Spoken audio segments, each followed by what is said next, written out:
This is truly an honor. My speech will be mostly about the challenges that they overcame.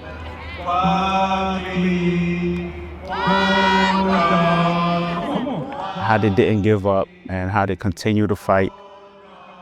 And now they're at the finish line about to graduate. It's you that inspires me. It's you that motivates me. I mentor a lot of these kids here. And because of you, I have a purpose. They've been through a lot. They've been through so many things that, other kids will give up easily.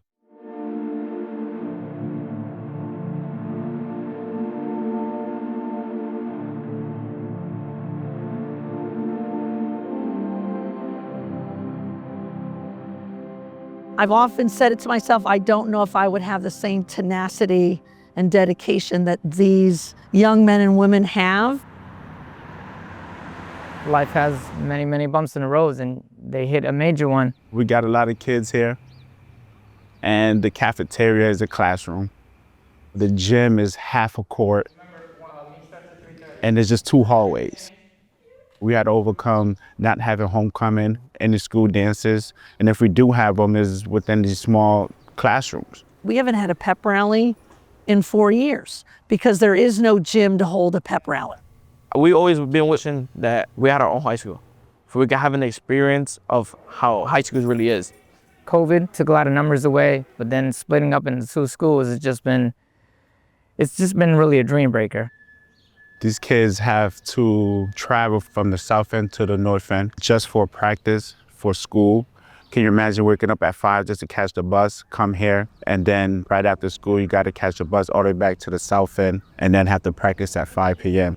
Sometimes people don't like waiting there, so they go home, and sometimes they have to miss practices because their parents either have them doing stuff at home or they just don't have a ride again. It takes away from us from practicing, and we need to practice for it, because how are we going to get better without practicing? Every morning we get an email from Ms. Callis letting us know who's going to get picked up when, where they're going to go, where their practices are, at what time, what van to take, what bus to take, because there is so many different practice facilities that each team uses. In the spring, we have volleyball going to SMSA, softball to Colt Park. Bulldogs on 3. 1, 2, 3, Bulldogs! Track to Weaver, tennis to Weaver, baseball over to Hartford Public. Actually having a double header, so I don't know of another AD. We're the second match, so we should be fine. That would have successfully gotten through these last 4 years without a true high school. Yep, all right, bye.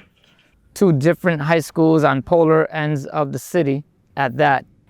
That is and kept up basically our whole sports unit. I will be over at softball because it's senior night. So you just mean so much to our school, to our community. I'm blessed. My fellow athletic directors here in Hartford and our district athletic director have been amazing with opening their schools to us, making us feel as welcome as we can. You've got half of your kids in one building and half of your kids in the other part of the city. How do we make it so that they want to continue to participate in athletics? And I hope that you will look back and say that you value the friendships that you made, because the friendships that you make in sports are the ones that last a lifetime. It's an important part of the high school experience, being a part of something. Being a part of something other than themselves. These senior kids that have come here, that have been working now for 4 years towards their dreams, and sports has just helped so much with the absence of our true building. It helps me stay focused because I know if my grades drop or if I'm not really in class, I won't get to participate in my sports. You get to wear a uniform to school. Everybody gets to see you. You're a cheerleader, you're a softball player, all that.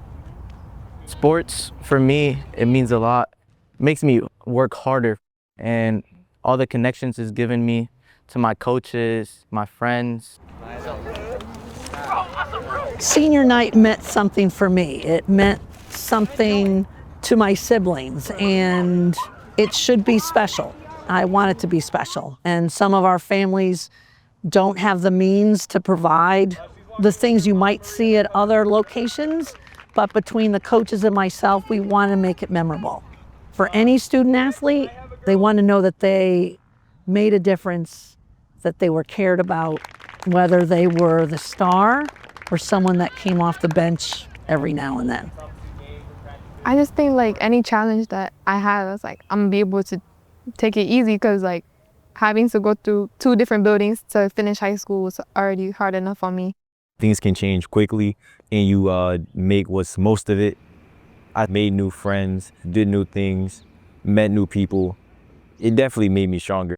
I will probably miss my high school life, like my high school sports life especially.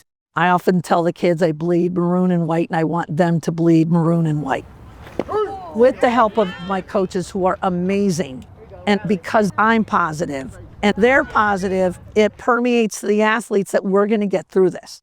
You never realize that you're going to have a group of seniors that are going to embrace the change, the not being in their own building, to have to form cooperative teams to maintain athletics. With the grace that they've had, the sportsmanship they have, the friendships that they've made, that to me is worth all of the late nights, the extra phone calls. I've seen you create community and divided spaces. You persevere. You excel. When you see this group of athletes respond the way they have, and they've played for 3 or 4 years, you can look back and say, okay, we got through this, and we got through this because of athletics. This year's juniors will have an opportunity to be in that building, as will every other class behind them. And it is going to be a beautiful facility and something that I believe the South End community has been waiting for a long time.